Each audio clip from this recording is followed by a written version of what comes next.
In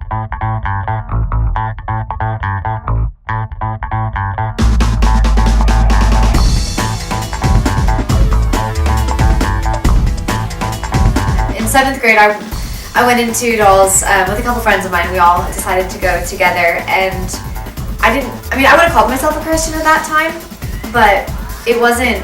I didn't really know Jesus. It didn't really click until I was in dolls, and that's when the love of God and the sacrifice that He made for us really made sense to me. And so I've had the wonderful opportunity to serve Him for the past 5 years as an officer, and I've been so blessed not only by the opportunity to serve others and to mentor them, but just by the ways that God has used this ministry to grow, change, and sanctify me in my faith and my walk with Him. So at some point I felt like I was being called by God to step up as in a leadership position so I could serve the ministry. And I could just help and impact other girls the way that dolls has impacted me towards getting a closer relationship with God and growing in my faith.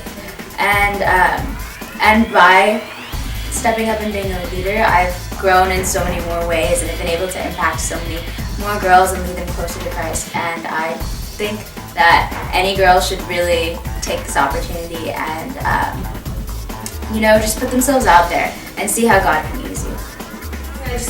I have such a heart for the school that I'm at. Like, the gospel needs to go forth, and so part of the reason that I tried out to be a 5 main was because I wanted to help lead the charge. I felt like God could really make an impact on the city and on our community and our school, and now's the time, right? Why wait? I love just the heart behind this ministry.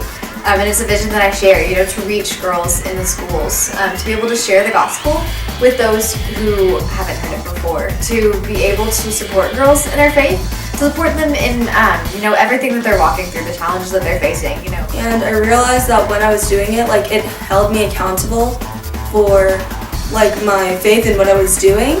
And I like the idea of just being able to share it and felt like I was actually doing something to, spread the gospel. Taking the position and posture of a missionary on your school campus is the most empowering thing you can do, and just the most fulfilling thing you can do. As Christians, that's what we're called to do. When Matthew and when they talk about the Great Commission, it's very clear we're supposed to go make disciples, and it doesn't distinguish an age. It just says go.